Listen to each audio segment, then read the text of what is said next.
So today I'm going to be changing out my stock halogen lights with some Lasfit LED lights. That's the same company that I got these ditch lights from. I actually made a video about those too. I'll put it up in the corner here. We have the normal beams and then the high beams. Well, I actually don't remember which one's which. I'll have to look that up real quick. On the back here we got some of this statistics. Let you get a screenshot of that.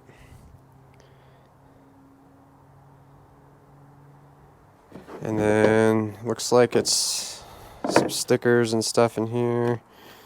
A little manual, but it's basically just some plug and play.